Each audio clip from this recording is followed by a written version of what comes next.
শেখ হাসিনার প্রস্তাবে সাড়া দিয়ে সর্বদলীয় সরকারে অংশ নিয়ে 2014 সালের 5ই জানুয়ারির নির্বাচনে না আসাটা বিএনপির বড় ভুল হয়েছে, এমন কথা গত কয়েক বছর ধরে প্রকাশ্যেই বলছেন বিএনপির প্রতি অনুরক্ত ও বিরক্ত রাজনীতির দুই ধারার বিশ্লেষকই।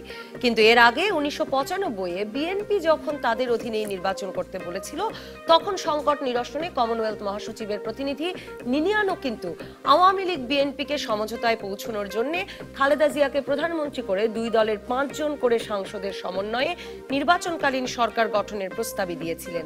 আন্দোলনরত আওয়ামী লীগ তখন কিছুতেই সেই প্রস্তাব শুনতে রাজি হয়নি। এবার অপেক্ষা চলছে খালেদা জিয়ার নির্বাচনকালীন সহায়ক সরকারের রূপরেখার। 2015 সালের জুলাই থেকে এ পর্যন্ত আর তত্ত্বাবধায়ক সরকার শব্দটি উচ্চারণ না করাকে বিএনপির ভেতরে বাইরে অনেকেই রাজনৈতিক সংকট নিরসনে খালেদা জিয়ার এক কদম অগ্রসর হওয়া হিসেবে দেখলেও বিএনপির নীতি নির্ধারণী পর্যায়ের অনেকেই গত কয়েকদিন যাবৎ বলছেন শেখ হাসিনাকে প্রধানমন্ত্রী রেখে নাকি কিয়ামত পর্যন্ত নির্বাচনে যাবে না তাদের দল।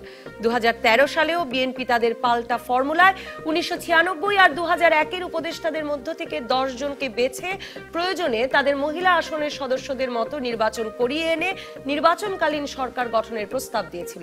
তবে সেই উপদেষ্টাদের অনেকেই মারা যাওয়ায় এবং বাকিরা দায়িত্ব নিতে না চাওয়ায় সে কথা আর বেশি এগোতে পারেনি। আর আওয়ামী লীগ এবার স্পষ্ট করে রেখেছে তারা সংবিধানের বাইরে গিয়ে বা শেখ হাসিনা ছাড়া অন্য কারো অধীনে নির্বাচন হতে দেবে না। 90 থেকে বারবার একটি সর্বজন গ্রাহ্য ফর্মুলা পেতে যতবার আলোচনা হয়েছে, তাতে নতুন আর কি ফর্মুলা আসার সম্ভাবনা আছে, এসব নিয়ে আলাপ করতে আজ রাজকাহন স্টুডিওতে আছেন সিনিয়র সাংবাদিক মাহফুজুল্লাহ ও নাইমুল ইসলাম খান এবং প্রথম আলোর যুগ্ম সম্পাদক সোহরাব হাসান। স্বাগত আপনাদের তিনজনকেই। সোহরাব হাসান, আমি আজকেই ইন্টারনেটে দেখছিলাম যে আপনার এই ফর্মুলা নিয়ে অনেক অনেক লেখা আছে। আপনি যেহেতু পত্রিকায় নিয়মিত কলাম লেখেন, যে বিভিন্ন সময়ে বিভিন্ন ফর্মুলা নিয়ে এই আছে, আপনার কোনো কি প্রত্যাশা? আরেকটা ফর্মুলার জন্য তো আমরা এবার অপেক্ষা করছি, নতুন আর কি আসতে পারে? আবার তার মধ্যে সংবিধানের ভেতরে থেকে প্রস্তাব দিতে হবে, গতবারের মতো হলে চলবে না, এরকম অনেকগুলো চাপ তো। ধন্যবাদ। নির্বাচন নিয়ে যে ফর্মুলাটি সার্বজনীন, সেটি যেহেতু কাজ করছে না বা কাজ করতে দেয়নি রাজনৈতিক নেতৃত্ব, সেটি আওয়ামী লীগ বিএনপি যারা ক্ষমতায় ছিলেন এবং আছেন তারা উভয় পক্ষ যখন যার সুবিধা মতো ফর্মুলা দিয়েছেন, ব্যাখ্যা করেছেন, আন্দোলনে নেমেছেন, আবার তার বিরুদ্ধে অবস্থান নিয়েছেন। যে কারণে আপনি যদি বলেন যে ফর্মুলা একটাই, যে মানুষকে মানুষের জন্য ভোটের ক্ষেত্রটা অবহিত করা, উন্মুক্ত করা, মানুষ তার রায় দিতে পারবে, নির্বাচন তো এটি, এবং এটাই গণতন্ত্র। কিন্তু আমাদের এখানে যারা পৃথিবীর সব গণতান্ত্রিক দেশই এই পদ্ধতি মেনে নেওয়া হয়, এই পদ্ধতি অনুসরণ করা হয়। নির্বাচন করে নির্বাচন কমিশন। আরো যদি নির্দিষ্ট করে বলে, নির্বাচনের প্রধান নিয়ামক শক্তি হচ্ছে জনগণ। প্রশ্ন হচ্ছে জনগণ ভোট দিতে পারবে কি পারবে না। এই যে প্রশ্নটি, এই যে সংশয়, সেটি আমি মনে করি রাজনৈতিক নেতৃত্বের জন্য সবচেয়ে লজ্জাকর। সেটা যে সরকারের আমলে হোক, যখন হোক। যারা বিরোধী দলে থাকে তারা যদি এই অভিযোগ করে থাকেন, তাহলে কেন সেই অভিযোগের সদুত্তর ক্ষমতাসীন দল দিতে পারেনি? 94-এ, 95-এ, 96-এ দিতে না পারা যদি বিএনপির ব্যর্থতা হয়, আজকে 2014 এবং 2019-এ যদি 19-এ যদি আওয়ামী লীগ না দিতে পারে, তার ব্যর্থতা। কে নির্বাচন করতে পারলো না, সেটি কিন্তু বড় বিষয় নয়। হতে পারে যে 2019-এ আরেকটি এরকম নির্বাচন হতে পারে, অথবা নাও হতে পারে, কিন্তু তাতে গণতন্ত্র টিকবে। 2014-তে নির্বাচনী কৌশলে যদি আমরা ধরে নেই বিএনপি হেরেছে, কিন্তু গণতন্ত্র কি জিতেছে? আজকেও ক্ষমতাসীন দলের নেতারা যে ধরনের যেসব কথা বলেন 2014 নির্বাচন সম্পর্কে, সেটা তো তাদের নিজেদের প্রতি যে আস্থা আছে সেটা প্রমাণ করে না। কারণ একটি নির্বাচন যখন বিরোধী পক্ষ, যখন একটি পক্ষ নির্বাচন হয়, কারণ নির্বাচন হয় প্রতিদ্বন্দ্বিতা, নির্বাচন হয় যে প্রতিদ্বন্দ্বী দলগুলোর অর্থাৎ প্রার্থীদের মধ্যে একটি আস্থার সম্পর্ক থাকতে হবে, রাজনীতিতে আস্থার সম্পর্ক থাকতে হবে। সেই সম্পর্কটি যখন ভেঙে যায়, তখন নির্বাচন হলো বা না হলো এটি কিছু আসে যায় না। অর্থাৎ জনগণই কিন্তু ওই নির্বাচন, ওই পদ্ধতির প্রতি এক ধরনের অনাস্থা প্রকাশ করে। আজকে আমরা নির্বাচন নিয়ে এত কথা বলছি, আমার তো ধারণা যে জনগণের এই সংসদ দেখুন আজকে সংসদের চেহারা, তাহলে এটি কিন্তু আওয়ামী লীগ বিএনপির অংশগ্রহণে যদি কোন নির্বাচন হতো সেই সংসদের চেহারা এরকম হতো না। সংসদের প্রতি মানুষের আগ্রহ নেই, কোন আইন পাশ হলো কি হলো না সেটি ব্যাপারেও ভাবে না, হয়তো ওইটুকুই ভাবে যে নারী নির্যাতন বিরোধী যে আইন পাশ হয়েছে সেখানে যে ধারা আছে সেখানে উদ্বিগ্ন হওয়ার বিষয় আছে, এটুকুই কিন্তু ভাবে। কিন্তু গণতান্ত্রিক পদ্ধতি একটি, আমি সোহরাব হাসান আপনার কাছে এখানে আসবো যে জনগণের আগ্রহ আছে কিনা এবং জনগণ আসলে মানে দুই দল নির্বাচন করলেও কোনো ভিন্ন রকম কিছু প্রাপ্তি হয় কিনা জনগণের, সেইটি নিয়েও তো আলোচনা চলছে, কাজে সেখানে আসবো। আর আমি সবচেয়ে বড় যে প্রশ্নটি নিয়ে আপনার কাছে আসবো, যে যেখান থেকে আপনি শুরু করেছেন যে সারা পৃথিবীতে যেভাবে নির্বাচন হয় সেভাবে হলে আর কথা ছিল না, আপনি তো শুনছেনই নিশ্চয়ই যে আওয়ামী লীগ তো সেই 2014 নির্বাচনের আগে থেকে সেটাই বলে আসছে যে সারা পৃথিবীতে যেভাবে হবে সেভাবেই করতে হবে নির্বাচন। 1995 সালে বিএনপি তাই বলেছে। যে আমি বলছি যে এই যে বলা এবং এই প্রশ্নটি কেন আসে যে এই দলীয় সরকারের অধীনে শেখ হাসিনা ক্ষমতায় থাকতে বা খালেদা জিয়া ক্ষমতায় থাকতে নির্বাচন সুষ্ঠু হবে না। আমি মনে করি যে এই প্রশ্নটির সদুত্তর দেওয়ার দায়িত্ব ক্ষমতাসীন দলের। এটা কিভাবে দিতে পারে এটা জানতে আমি আসবো আপনার কাছে। মাহফুজুল্লাহ, আমি আপনার কাছে যেতে চাই যে নতুন কোন রকম মানে একটা ফর্মুলার জন্য তো আমরা অপেক্ষা করছি যে খালেদা জিয়া দেবেন বলেছেন যে নির্বাচনকালীন নিরপেক্ষ সহায়ক সরকারের একটা রূপরেখা আসবে তার কাছ থেকে, আর আওয়ামী লীগ বলেই রেখেছে যে সংবিধানের বাইরে কিছু করা যাবে না। মানে সংবিধানের ভেতরে থেকে কি ধরনের নতুন ফর্মুলা আসলে আসতে পারে বা সংবিধানের বাইরেই? আপনি যখন ফর্মুলার কথা বলেছেন, বন্ধু সোহরাব তখন একটা কথা খুব পরিষ্কার করে বলেছে, আসলে নির্বাচনের ফর্মুলাটা কি। নির্বাচনের ফর্মুলাটা তো খুব পরিষ্কার, সেটা হচ্ছে যে জনগণ যাতে ভোট দিতে পারে এবং ভোটের যে ভোট দিচ্ছে তার প্রতিফলন যেন ফলাফলের মধ্যে ঘটে, সুষ্ঠুভাবে সে যাতে ভোটটা দিতে পারে। এটা হচ্ছে একেবারে বটম লাইন যেটা নির্বাচনী ফর্মুলার। এখন এই নির্বাচনী ফর্মুলাকে যদি আপনি গ্রহণ করেন রাজনৈতিক দল হিসাবে, সরকার হিসাবে, তাহলে এইটাকে নিশ্চিত করবার জন্য সবকিছু করতে হবে। এখন আমাদের দেশের সমস্যাটা হচ্ছে যে আমরা বাংলাদেশে কিন্তু আপনি গ্রহণ করুন বা না করুন, স্বাধীনতার পর থেকে এই বিষয়টা কিন্তু আমরা নিশ্চিত করতে পারি নাই বিভিন্ন সময় বিভিন্ন কারণে। এবং নির্বাচন বয়কট করবার কাহিনীও কিন্তু নতুন নয়। যখন ধরেন এরশাদ সাহেব ক্ষমতায় ছিলেন তখনও নির্বাচন বয়কট করেছিল আজকে যে দুটি বড় দল, আবার একদল অংশগ্রহণ করেছিলেন। তো তাহলে এখন অবস্থাটা কি দাঁড়াচ্ছে? অবস্থাটা দাঁড়াচ্ছে যেটা সোহরাব বলছিলেন যে আসলে সরকারকে নিশ্চিত করতে হবে যে সরকার এই ভোটটা নিরাপদ করবেন, সুষ্ঠু করবেন, গ্রহণযোগ্য করবেন। এখন আওয়ামী লীগ একটা কথা বারবার বলে যে 2014 সালে 5ই জানুয়ারির যে নির্বাচন বিএনপি বয়কট করেছে, সেই নির্বাচন কি শুধু বিএনপি একা বয়কট করেছে? বিএনপি একা তো বয়কট করে নাই। আপনি বলবেন যে অন্য ছোট দল, না, সেই সব ছোট দলেরও কিন্তু জনমনে একটা অন্য রকমের প্রভাব আছে। তাদের জনসমর্থন কম থাকতে পারে, কিন্তু তাদের প্রতি জনগণের এক ধরনের একটা আস্থা বোধ আছে বেশ কিছু সংখ্যক জনগণের। এই ধরনের অসংখ্য বেশ কিছু রাজনৈতিক দল নির্বাচন আপনার বয়কট করেছে এবং বয়কট করবার ফলে জনমনে একটা আস্থা তৈরি হয়েছে। সরকার সাংবিধানিকভাবে নিজেকে বৈধ দাবি করতে পারেন, কিন্তু নৈতিকতার বিচারে কিন্তু এথিক্যাল স্ট্যান্ডার্ডে কিন্তু তার একটা সমস্যা, সংকট রয়ে গেছে, যে কারণে আজকে এই প্রশ্নগুলো সামনে চলে আসছে।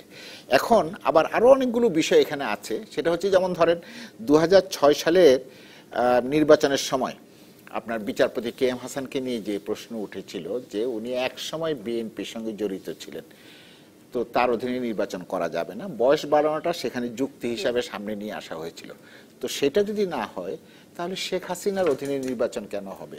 1996 সালে যখন আন্দোলন হয়েছিল তখনও ছিল যে দলীয় সরকারের অধীনে, দলীয় সরকার মানে কি, যিনি প্রধানমন্ত্রী তিনি দলের লোক, কাজে দলীয় সরকারের অধীনে আমরা নির্বাচন করবো না, সেই জন্যই তো এসব আন্দোলন। এবং আপনারা দেখিয়েছেন যে তখনও ফর্মুলার কথা বলা হয়েছিল। আসলে এখানে আমি যেটা ব্যক্তিগতভাবে মনে করি, পুরো বিষয়টাই হচ্ছে সদিচ্ছার বিষয়, যে এই সদিচ্ছাটা সরকারি দলকে প্রথম দেখাতে হবে। সরকারি দলের যদি ওই আত্মম্ভরিতা থাকে সরকারের যদি ওই ধরনের দুষ্ট বুদ্ধি থাকে যে আমাকে ক্ষমতায় থাকতেই হবে যে কোনো মূল্যে, তাহলে কিন্তু সংকটটা আরো গভীর হবে। যেই সংকট কিন্তু এইটা মনে করবার কোনো কারণ নাই যে শুধুমাত্র বিএনপি বা শুধুমাত্র আওয়ামী লীগকে ক্ষতিগ্রস্ত করবে। সেই সংকট কিন্তু পুরো বাংলাদেশকে ক্ষতিগ্রস্ত করবে, যেই সংকট থেকে আমরা বেরোতে পারবো না। যে কারণে আজকে যারা সরকার পরিচালনা করেন, রাষ্ট্র পরিচালনা করেন, তাদের কিন্তু প্রধান দায়িত্ব হচ্ছে নির্বাচন সুষ্ঠু হবে এই আস্থাটা আগে ফিরিয়ে আনা। এটা সোহরাব হাসানও খুব পরিষ্কার করেছেন, কিন্তু মাহফুজুল্লাহ আপনার কাছে আমি আবারও আসবো এটা জানতে যে ফর্মুলায় নতুন কি থাকতে পারে। আর এটা তো বিএনপির কাছে বোধহয় আওয়ামী লীগ পরিষ্কার করে দিয়েছে যে তাদের ফর্মুলা যদি এমন হয় যে শেখ হাসিনার অধীনে নির্বাচন হবে না, তাহলে আসলে সেই ফর্মুলা নিয়ে কোনো আলাপই হবে না, সেই ফর্মুলা দিয়েই লাভ কি? এই বাক্যে আপনার জবাব দিয়ে দিচ্ছি, বিএনপির ফর্মুলায় কি আসবে সেটা তো আমি এখন বলতে পারবো না, যখন ফর্মুলা আসবে তখন আমরা আলোচনা করতে পারবো। দেখেন, আমি যে কথাটা সবসময় বলি যে রাজনীতি কিন্তু it's not a static phenomena, রাজনীতি ইজ এ ডাইনামিক ফেনোমেনা। আজকে যেটাকে খুব কঠিন একটা বাস্তবতা মনে হচ্ছে, আপনি কালকে কিন্তু সেটা কঠিন বাস্তবতা থাকে না। এরকম বহু ঘটনা আমাদের দেশে আছে রাজনীতিতে। ওই যে 86 সালের নির্বাচনে শেখ হাসিনা বললেন যাবেন না, খালেদা জিয়া বললেন যাবেন না, তা হঠাৎ করে দেখা গেল যে পরের দিন সকালে শেখ হাসিনা চলে গেলেন, যুক্তি দাঁড় করানো হলো। আবার 88 সালে কেউই গেলেন না। এরকম কিন্তু আমি বলছি যে রাজনীতিতে এরকম অসংখ্য, আবার যে তত্ত্বাবধায়ক সরকারের অধীনে আওয়ামী লীগ গেল, 3 সরকারের পরে আবার তার হয়তো মনে হয়েছে যে না, তখন আবার তারা আন্দোলন করলেন। আমি সেজন্য বলছি যে আরেকটা উদাহরণ বোধহয় এখন চলছে নাইবুল ইসলাম খান, যে বেগম খালেদা জিয়া 2015 সালের জুলাই থেকে প্রথমে নিরপেক্ষ তত্ত্বাবধায়ক সরকার বলা বন্ধ করলেন, নিরপেক্ষ সরকারের কথা বললেন, এখন নির্বাচনকালীন সহায়ক সরকারের কথা বলছেন। মানে সেটাও একটা গতিশীলতার উদাহরণ কিনা, এবং আসলে ফর্মুলাতে একটা নতুন কিছু আসবার সম্ভাবনা আছে কিনা, মানে নতুন কিছু বলতে পারা সম্ভবই কিনা। এত রকম ফর্মুলা তো আমরাই দেখলাম। আসলে দেখেন, আমরা যে আলোচনাগুলি করি এখন টকশোতে আসলে তো আলোচনা করতেই হবে নিশ্চয়ই, এবং আমরা সবারই জ্ঞান বুদ্ধি আল্লাহর রহমতে যথেষ্ট আছে, অভিজ্ঞতা আছে, আমরা নানান রকম ভাবে আকর্ষণীয় করে কথা বলি। কিন্তু আমি একটা কথা বলি, আমাদের কি নির্বাচন চাই আসলে?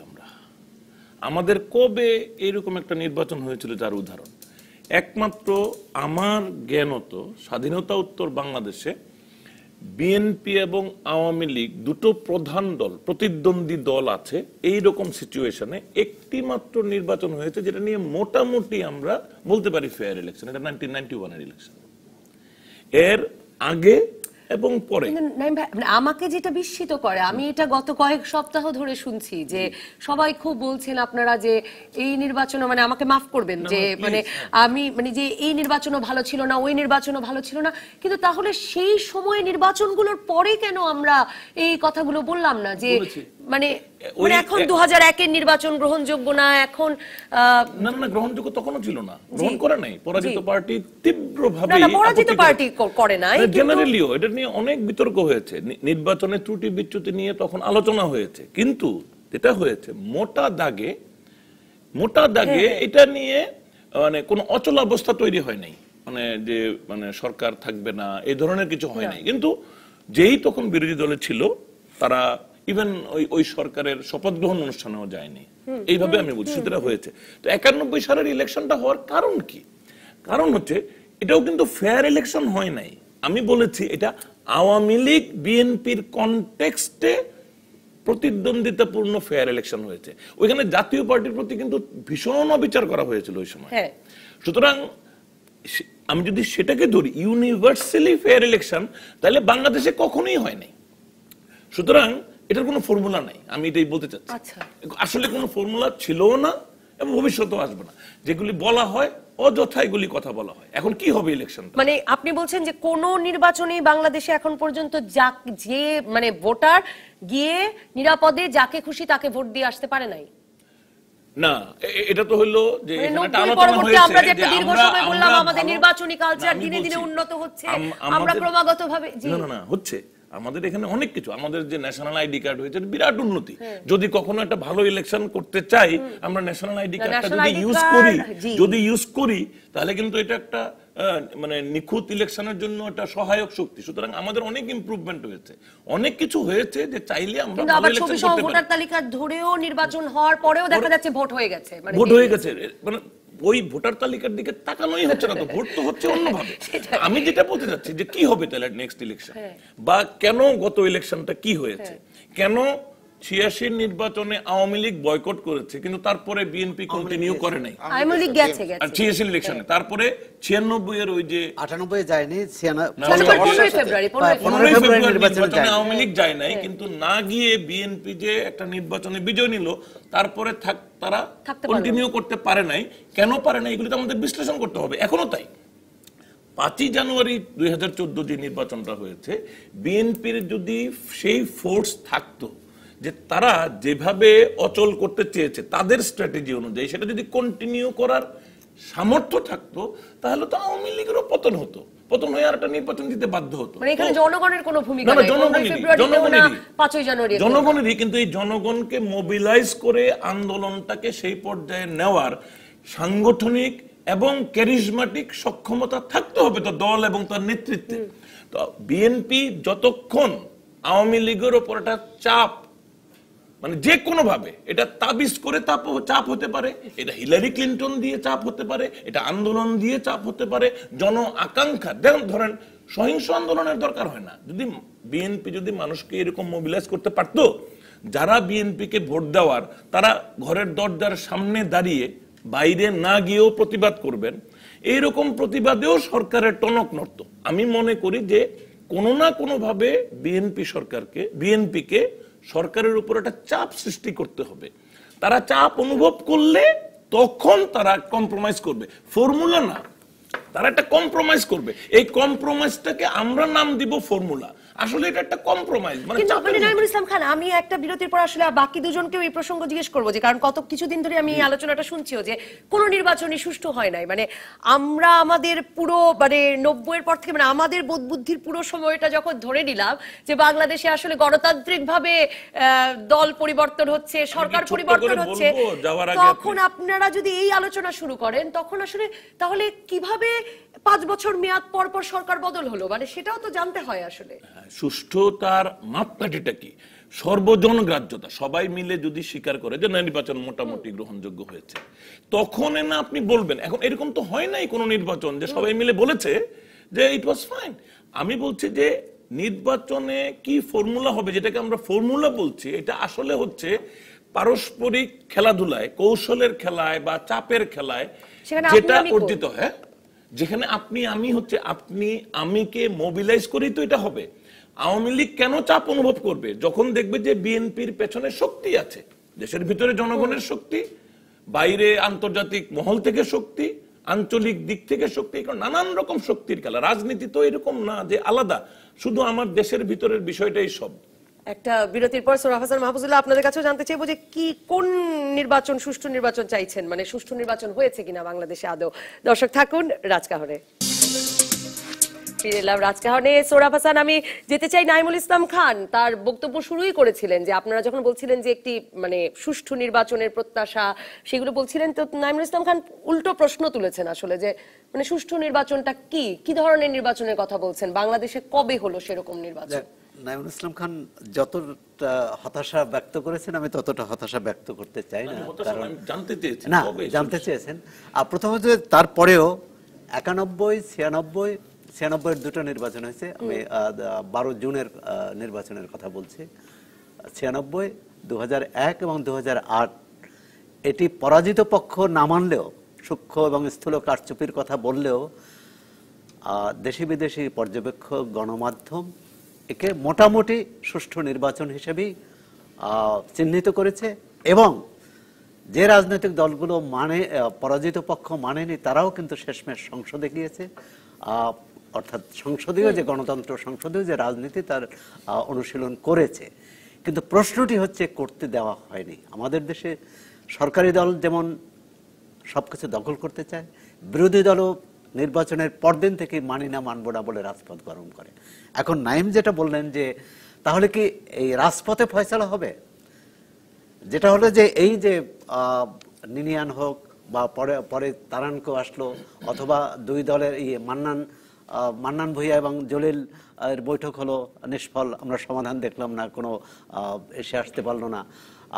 পরে হলো যে এখন তাহলে আমরা কিভাবে, নির্বাচন তো একটি করা প্রয়োজন কিনা, গণতন্ত্র চাইলে করতে হবে। এখন তার শর্ত কিন্তু এটাই যে জনগণ যে ভোট দিতে পারবে, ফর্মুলাটা কি হবে, ফর্মুলা অথবা সমাধান সূত্র যদি বলি, সেটি হচ্ছে যে এই যে সংখ্যাটি, যে আমি ভোট দিতে পারবো না বা আমার সমর্থক আমাকে ভোট দিতে পারবে না, সরকারের দায়িত্ব, নির্বাচন কমিশনের দায়িত্ব, প্রশাসনের দায়িত্ব যে এই সংখ্যাটা দূর করা। তাতে কে মন্ত্রী থাকলো, কে থাকলো না, কে প্রধানমন্ত্রী থাকলো, সেটাও বড় না, কিন্তু আমাকেই থাকতে হবে এবং তাকে রাখা যাবেই না। এই দুটোই হচ্ছে চরমপন্থা। এই চরমপন্থা থেকে বেরিয়ে আসা উচিত। এবং আমাদের এখানে আপনি নিশ্চয়ই লক্ষ্য করেছেন নাঈমুল ইসলাম খান আরেকটি প্রশ্ন তুলেছেন, আপনিও ওই প্রসঙ্গে কথাটা তোলাতেই জিজ্ঞেস করছি যে আপনি বলছেন যে নির্বাচনগুলো যে ভালো হয়েছে তার একটা নিয়ামক হচ্ছে যে পরাজিত পক্ষ নির্বাচন সুষ্ঠু হয়েছে এটা জোরে সোরে না বললেও সংসদে গেছে এবং সংসদ কার্যকর হয়েছে, নির্বাচনগুলো সবাই মেনে নিয়েছে, জনগণও মেনে নিয়েছে। তো এই একই দাবি তো, এবং আন্তর্জাতিক পর্যায়েও মেনে নেওয়া হয়েছে, তো এই একই দাবি তো আওয়ামী লীগও করছে 2014 সালের 5ই জানুয়ারি নির্বাচন নিয়েও। বয়কট তো করেছে বিএনপি, কিন্তু 96-এর 15ই ফেব্রুয়ারি নির্বাচনের কথা বলেছেন নাঈমুল ইসলাম খান যে বিএনপি সরকার টিকতে পারেনি। এরশাদের সময়ের নির্বাচনের কথা এনেছিলেন মাহফুজুল্লাহ, এরশাদের সরকারের সেই নির্বাচনও আসলে গ্রহণযোগ্য হয়নি। 2014 সালের 5ই জানুয়ারি নির্বাচন তো 5 বছর পার করে ফেলছে সরকার, 3 বছর, হ্যাঁ হ্যাঁ, আগামী 2 বছর কি হবে আমরা কিন্তু জানি না। আচ্ছা, 3 বছর পার করে ফেলেছে, এটাই বয়কট হওয়া নির্বাচনের জন্য, এটাই একটা বড় 3 বছর আওয়ামী লীগই স্বীকার করে, তারাই ভাবে নাই। 3 বছর পার করে ফেলছে, আবার তারা আন্তর্জাতিক বিভিন্ন ফোরামে, এমনকি পার্লামেন্টারি ফোরামেও পদ পেয়েছে, যেটাকেও তারা আন্তর্জাতিক গ্রহণযোগ্যতার উদাহরণ। সৌরভের কাছে আমিও একটা প্রশ্ন করি।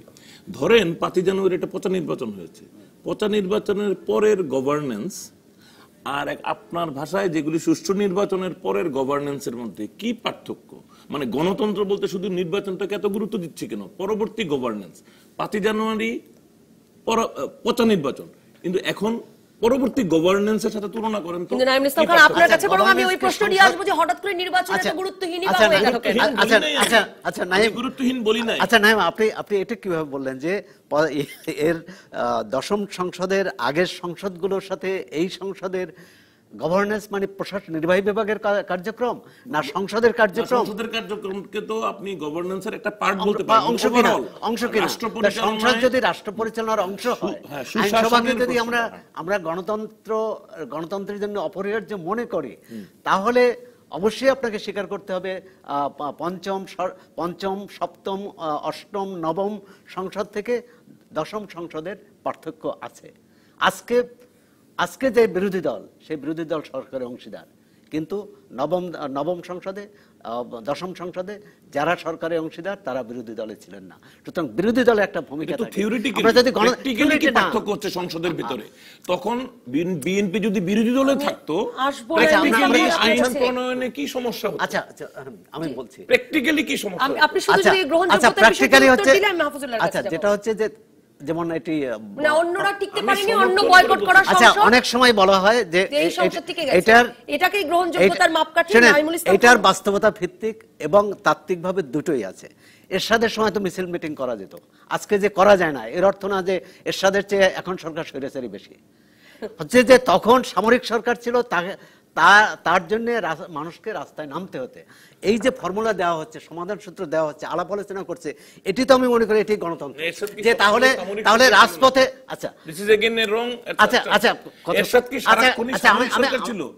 রাজনৈতিক দলের সরকার ছিল শেষের দিকে, এরশাদ রাজনৈতিক দলের সরকার ছিল না, কারণ সে ক্ষমতায় এসে সরকার, তাই তো মনে করে একটা দল করার পর এরশাদ যদি গণতান্ত্রিক দল না হয়, তাহলে বিএনপি কিভাবে একটা গণতান্ত্রিক সামরিক আইন দিয়ে যে নির্বাচন হয়, সেই নির্বাচন জনগণের নির্বাচন না, সেই নির্বাচন হয়েছে। আচ্ছা, সেটা আপনি যেটা বলতে পারেন যে গণতান্ত্রিক ভাবে নির্বাচিত, সমর্থন করে বলছেন। আচ্ছা, গণতান্ত্রিক ভাবে নির্বাচিত সংসদও ভূমিকা পালন করতে পারে না, এটি ঠিক আছে, কিন্তু এর অর্থই নয় যে যখন সামরিক শাসন যে সংসদ চাপিয়ে দেয়, যে আইন চাপিয়ে দেয়, সেটি গণতান্ত্রিক শাসনের চেয়ে ভালো বা সেটি গণতান্ত্রিক শাসনের আকাঙ্ক্ষা পূরণ করতে পারে। আজকে আপনি যেটা বলছেন যে যেহেতু আমরা 8ম, 9ম এবং 7ম সংসদ ভালো কাজ করতে পারেনি এবং 3টি সংসদেরই শেষ 2 বছর বিরোধী দল অংশ নেয়নি, এর অর্থ যে আমরা তাহলে বিরোধী দল ছাড়াই আমরা একটা সরকার করি, যে 5 বছর এই দল থাকবে, 5 বছর তাদের যদি রাজপথে আবার কেউ হটাতে পারে তখন হবে। যেখানে সেখানে একটা খুব বিপজ্জনক কোনো দিক আছে একটা আসলে। বিপজ্জনক, এবং তার সমাধান কেউ জানে না। কিন্তু এটা কোনো সমাধান সূত্র হতে পারে না। যেটা হয়েছে যে তত্ত্বাবধায়ক সরকার বিএনপি দিতে বাধ্য হোক, অথবা স্বেচ্ছায় দেখ, অথবা তাদের উদার্যের কারণে দেখ, সেই তত্ত্বাবধায়ক সরকার ব্যবস্থাটি তাদের হাতেই কি না একই আমি বলছি না, তাদের হাতেই কিন্তু সেটা ধ্বংস হয়েছে। কারণ মাহফুজুল ভাই বলে ধ্বংস হয়েছে এই কারণে কেএম হাসান কে আওয়ামী লীগ বিরোধিতা করেছে, কেএম হাসান বিরোধিতা করছে। ওই তত্ত্বাবধায়ক সরকার ব্যবস্থায় 5টি বিকল্প ছিল, তার কোনোটি ব্যবহার না করে তাদের রাষ্ট্রপতিকে নিয়েছে, তাদের রাষ্ট্রপতিকেও কিন্তু আওয়ামী লীগ মেনে নিয়েছিল। কিন্তু তারপর রাষ্ট্রপতিকে দিয়ে যেভাবে কাজ করেছে, তত্ত্বাবধায়ক সরকারের উপদেষ্টা যারা, আকবর আলী খান নিশ্চয়ই আওয়ামী লীগের সমর্থক না, বিএনপির সমর্থক না মনে করি, তিনি একজন নিরপেক্ষভাবে দায়িত্ব পালন করেছেন তার সারা জীবনে। তাদের মতো 4 জন উপদেষ্টা অতিষ্ঠ হয়ে তারা পদত্যাগ করেছেন।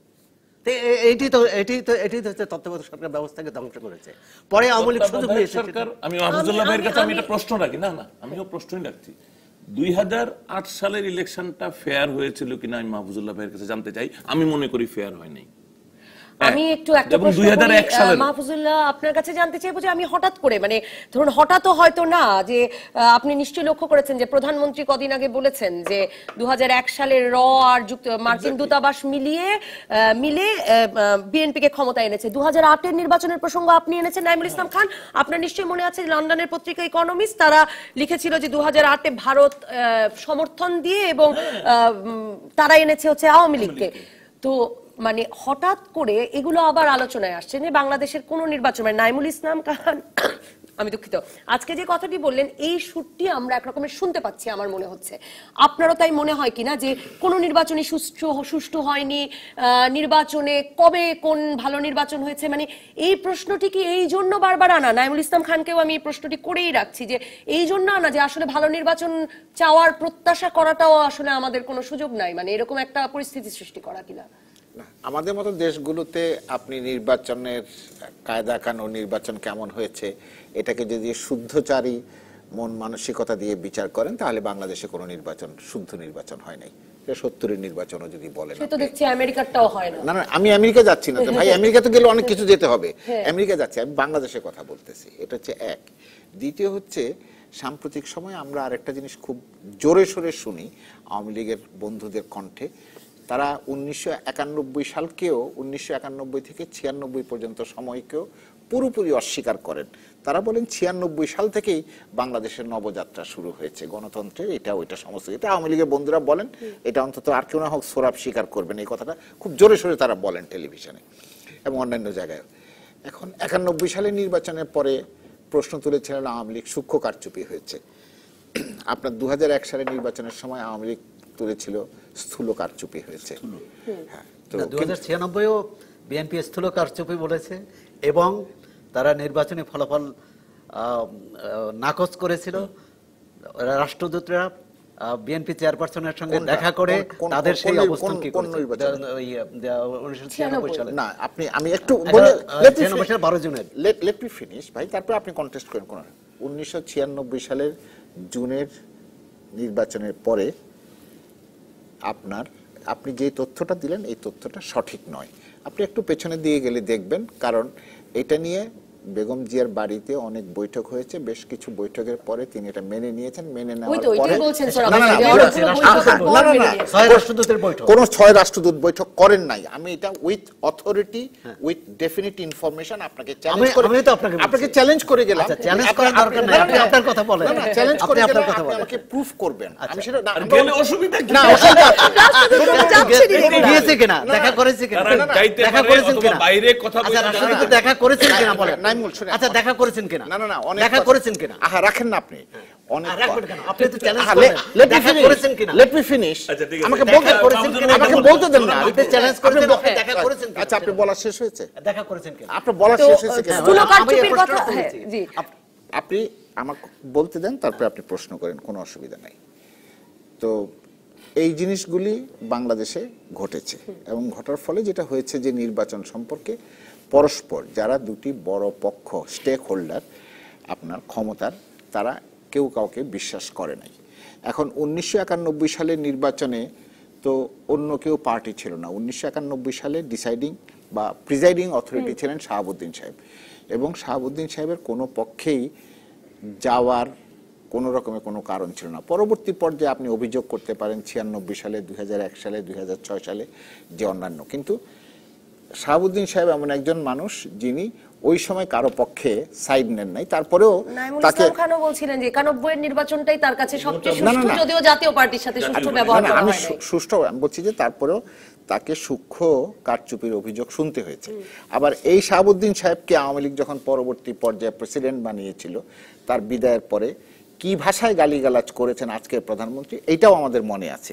আমি সেই ইয়েতে যাব না, সেই ভাষাগত যাব না।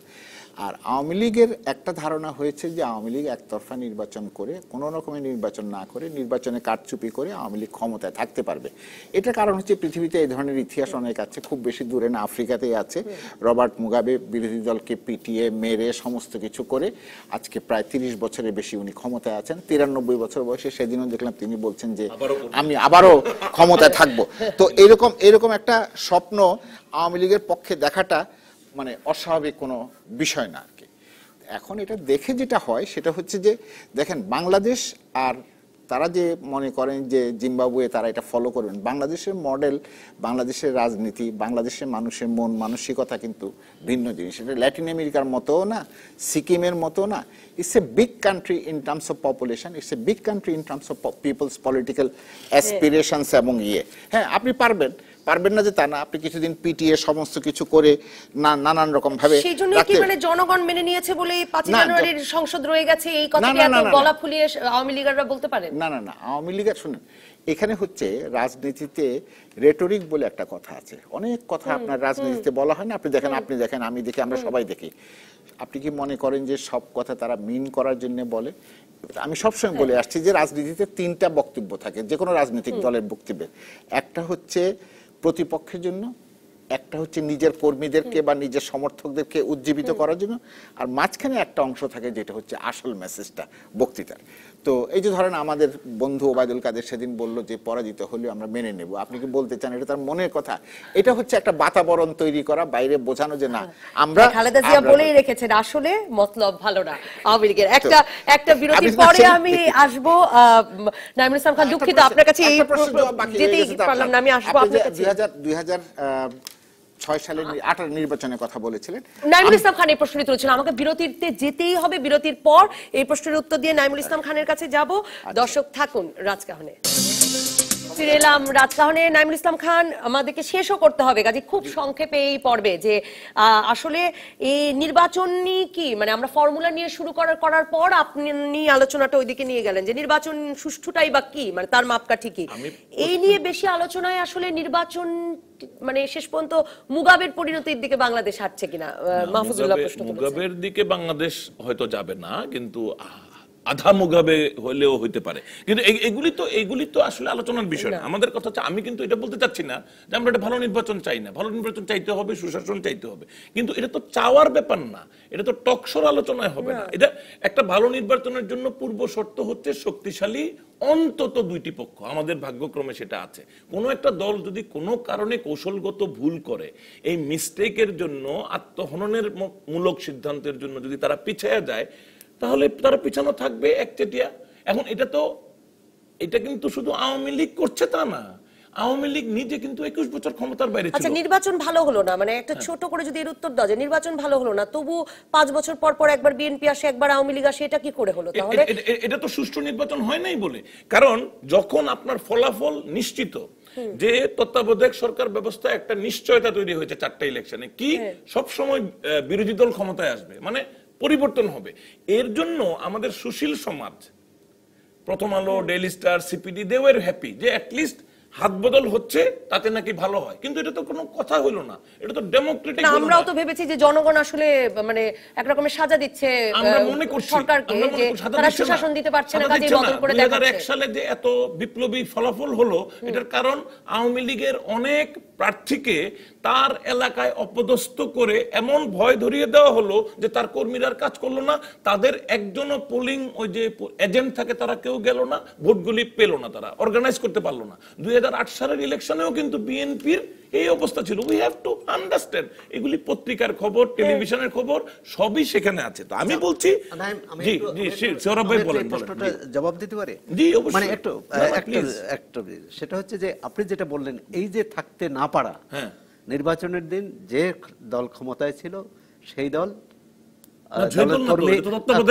কর্মী নেতা প্রার্থী থাকতে না পারা, তার পিছনেও কি কারণ নেই? শামীম ওসমান যে থাকতে পারেননি, শামীম ওসমানের আলোচনা করি না, আমি সাধারণভাবে যারা কম্পিট করছিল এক্সট্রিম উদাহরণ আমি দিব না এখানে, এটা এক্সট্রিম। হ্যাঁ, শামীম ওসমান তো একজন প্রার্থী, ফেনীর জয়নাল হাজারী তো একজন প্রার্থী। ভাই এরকম আপনি 6 জনের নাম নিতে পারবেন, তারপরে গুলি সুতরাং আচ্ছা 6 জন, এই 6 জনের বাইরে বাকিদেরকে যে 6 জনের জন্য তো নির্বাচনের ফলাফল কোনো একদিকে চলে যায়। যে কোনো দলকে হারাতে 6 জন 5 জনই যথেষ্ট। এটা হলো এখন এটা সৌরভ ভাই কথা বলছে না, প্রথম আলো কথা বলছে, সিপিডি কথা বলছে। আমি বলবো যে আমাদের রাজনৈতিক দলগুলো যখন শক্তিশালী ভাবে প্রতিদ্বন্দ্বিতা সৃষ্টি করবে, তখন আমি একটা ছোট্ট উদাহরণ দিই। গাজীপুরের election, city corporation election, Awami League ক্ষমতায়, নির্বাচন কমিশন তার আজ্ঞাবহ, সিটি কর্পোরেশন, গাজীপুর হলো আওয়ামী লীগের এলাকা, কিভাবে বিএনপি জিতলো 1 লক্ষ ভোটের ব্যবধানে? কোথায় সেই শক্তি পেল? সেই শক্তি হচ্ছে কর্মীর শক্তি, সেই শক্তি হচ্ছে ভোটারকে জাগ্রত করার শক্তি, তাদেরকে ভোট কেন্দ্রে নিয়ে আসার শক্তি। জনগণের কাছে এসেছে। আমি বলছি এটাই, রাজনৈতিক দলগুলো যখন জনসম্পৃক্ত থেকে এবং তীব্র প্রতিদ্বন্দ্বিতার সৃষ্টি করতে পারবে, তখন আমরা ভালো নির্বাচন পাবো। নির্বাচন কমিশন একা কোনোদিন ভালো নির্বাচনের গ্যারান্টি দিতে পারবে না। সৌরভ হাসান, আপনার শেষ মন্তব্য নিয়ে মাহফুজুল্লাহর কাছে যেতে চাই। যে যেটা বলছেন সেই আপনারা তর্ক একদম অন্যদিকে নিয়ে গেলেন। প্রতিদ্বন্দ্বিতা কিসের? মল্লযুদ্ধ হবে না তো, নির্বাচন তো হচ্ছে যে ভোট দেবে জনগণকে, সেখানে জনগণকে আস্থায় রাখতে হবে। আমাদের রাজনৈতিক দলগুলো যত ক্ষমতাবানী হোক, যত শক্তিশালী হোক, গাজীপুরের ইলেকশনে কোনো মল্লযুদ্ধ হয় না, জনগণকে আস্থায় না, অন্তত জাতীয় নির্বাচনে জনগণকে আস্থায় নিলে, এখন যদি একটু টপিকে ফেরত যাই, জনগণকে আস্থায় নিলে তো আপনি যেখান থেকে শুরু করেছিলেন যে ফর্মুলায় সারা পৃথিবীতে নির্বাচন হয়, সেই ফর্মুলায় নির্বাচন বাংলাদেশে সম্ভব। এখন বিএনপি এখন বিরোধী দলে, তাই তো? বিএনপি বা বিএনপি অন্য যে তাদের যে শঙ্কা, সংশয়, আতঙ্ক, ক্ষমতাসীনদের দায়িত্ব, নির্বাচন কমিশনের দায়িত্ব সেটা দূর করা। সেটা দূর করতে কি দরকার? তারা বলছে যে তারা নির্বাচনকালীন সহায়ক সরকার রূপরেখা দিবে, এখনো দেয়নি। সেটা কি দিবে সেটা আমরা জানি না। কিন্তু একই রকম 2014 সালে শেখ হাসিনা, প্রধানমন্ত্রী শেখ হাসিনা যে প্রস্তাব দিয়েছিলেন, সে তো নির্বাচনকালীন সহায়ক সরকারই। এমনকি আওয়ামী লীগ প্রধান রাষ্ট্রপতির কাছে যে প্রস্তাব দিয়েছে, সেখানেও কিন্তু নির্বাচনকালীন সরকার শুধু রুটিন কাজ করবে, তারা নীতিগত কোনো সিদ্ধান্ত নেবে না। এখন ভয়টা হচ্ছে যে সরকারের হাতে পুলিশ আছে, সরকারের হাতে প্রশাসন আছে, এবং তারা বলেছে প্রশাসনকে নির্বাচন কমিশনের কাছে দিতে হবে। হ্যাঁ, নির্বাচন কমিশন, এটা হতে পারে যে প্রধানমন্ত্রী শেখ হাসিনা থাকলো, কিন্তু মানে ওই সময় নির্বাচনের সঙ্গে সংশ্লিষ্ট যে কোনো সিদ্ধান্ত নির্বাচন কমিশন নেবে, এটি হতে পারে। যদি এটা সদিচ্ছা, যেটা মাহফুজুল ভাই প্রথম বললেন, যদি সদিচ্ছা থাকে সমাধান সমস্যা নয়। আওয়ামী লীগ একদম সময় নেই, নাইমুল ইসলাম খান, মাহফুজুল্লাহ আপনার শেষ বক্তব্য নেব যে আসলে তো আওয়ামী লীগও একটা ফর্মুলা দিয়ে এসেছে রাষ্ট্রপতির কাছে। ফর্মুলায় যাব না, আমি শুধু দুইটা কথা বলবো। একটা হচ্ছে যে 2006 সালের নির্বাচন, 2008 সালের নির্বাচন সুষ্ঠু হয়েছে কি হয় নাই? নির্বাচনটা সুষ্ঠু হয় নাই, সাংঘাতিক রকম ভাবে ইট ওয়াজ এ ফ্লড ইলেকশন। যে ইলেকশন কমিশন একটা বড় রাজনৈতিক দলকে ভাঙ্গার জন্য উঠে পড়ে লেগেছিল, আজকে এসে সেই সব নির্বাচন কমিশনাররা নৈতিকতার কথা বলেন, নির্যাতন করেছেন, সেটা আপনার হয়নি। এখন যেটা ভবিষ্যতে যে এটা সম্ভাবনাটা, এটা একটাই, সেটা হচ্ছে যে এখানে প্রশ্ন উঠেছে যে আপনার শক্তি আছে কি নাই। আপনার শক্তি প্রমাণ করতে হলে আপনি সিপিবিকে যেই ধরনের মিছিল করবার অধিকার দেন, আপনি বাসদকে যেই ধরনের জমায়েত করবার অধিকার দেন, আপনি বিএনপিকে দিয়ে দেখুন সেটা, তাহলেই আপনি বুঝতে পারবেন যে জনগণের ইয়েটা কোন দিকে, তাদের ক্ষমতা আছে কি নাই। যদি না থাকে তারা নির্বাচনে হেরে যাবে। You make a level playing field. আপনি তো সেগুলি দেবেন না, না দিয়ে বলবেন যে তোমার কোনো ক্ষমতা নাই, তুমি জিততে পারবে না, আমি জিতবো, আমি ক্ষমতায় থাকবো। এই আত্মম্বরিতা কিন্তু দেশকে ধ্বংসের দিকে নিয়ে যাবে। দেশকে সম্ভবত ধ্বংসের দিকে নিবে। কিন্তু আমি এই কথাটাই বলছি যে নির্বাচনের লেভেল প্লেইং ফিল্ডটা হবে, সরকার করে দিবে না, দুইটা শক্তির অংশগ্রহণ, মানে শক্তিশালী অংশগ্রহণের ধন্যবাদ দর্শক যারা সঙ্গে ছিলেন। আজ আর সাফল্যের গল্প দেখানো হলো না আপনাদের। আপাতত বিদায় রাজকাহন থেকে। রাত 10টা পর্যন্ত সব খবরে খুঁজতে থাকুন রাজনীতি। তারপর রাত 10টা থেকে 12টা আপনার বিশ্লেষণের সঙ্গে মেলাবো আমার বিশ্লেষণ, তৈরি হবে নতুন রাজকাহন।